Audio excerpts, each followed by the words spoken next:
দেখো বন্ধুরা, কিরম কালার চলে আসছে।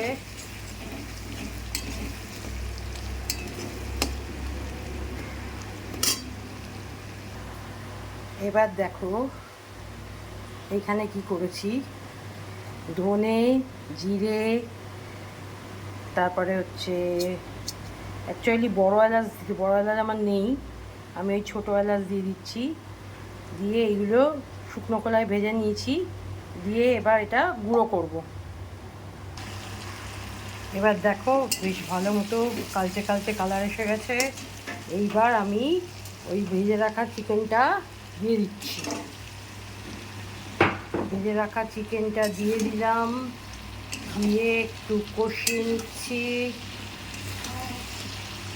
কষিয়ে নিয়ে এবার এর সাথে ওই যে ভাজা মশলাটা গুঁড়ো করেছি ওটাও দিয়ে দিচ্ছি। দেয়াদিরা খুব মশলা খায়, বুঝলে তো। এই দেখো আমার পায়রা বন্ধু চলে এসছে, ওদের চাল দিয়েছি, ওরা খাচ্ছে।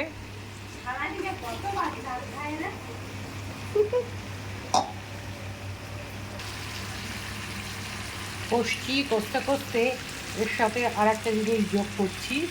এটা দেখো ধনে পাতার যে ডাঁটাগুলো আছে না, একটু মোটা মোটা হলে ভালো হয়, আমি যে কটা পেয়েছি দিলাম, এর সাথে দিয়ে দিলাম এই কষার সময়তে। দিয়ে এবার কষা হবে, কষতে কষতে কষতে কষতে যখন এর তেল ছেড়ে যাবে, মোটামুটি হয়ে আসছে।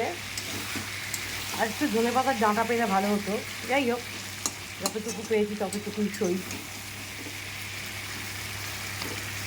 এইবার এতে নুন দিয়ে দেবো, আর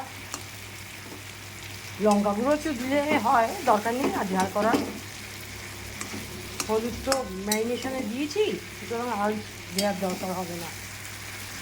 দেখো রঙটা মনে হচ্ছে যেন পাঠার মাংসের মতো কালচে কালচে কালার চলে এলো। এইবার অল্প অল্প করে জল দেবে, একসাথে দেবে না, যদিও আমি গরম জল দিচ্ছি। এ দেখো গরম জল দিচ্ছি, আমি মাংসে সবসময় গরম জল ইউজ করি। দেখো দেয়াছি চিকেনের কালার তো বেশ ভালোই আসছে, ফার্স্ট ক্লাস। এখন সেদ্ধ হবে, সেদ্ধ হওয়ার পর একটু সময় লাগবে স্বাভাবিকভাবে, ভাজা মাংস তো বেশি সময় লাগবে না। এবার আমি আর একটু জল দিয়ে দেবো। এখনও অবধি কী দিইনি বলো তো, সেটা হচ্ছে নুন। এবার আমি নুন দিয়ে দেবো, আর যাতে সব কিছু ঠিকঠাক হয় তার জন্য একটু চিনি দেবো।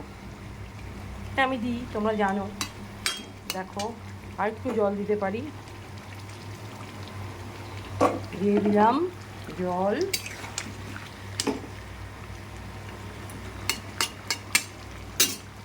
এরপরে নুনটা দিয়ে দিচ্ছি, আর তোমাদের জ্বালাচ্ছি না, একেবারে গার্নিশ করে টেবিলে সাজিয়ে তোমাদের দেবো।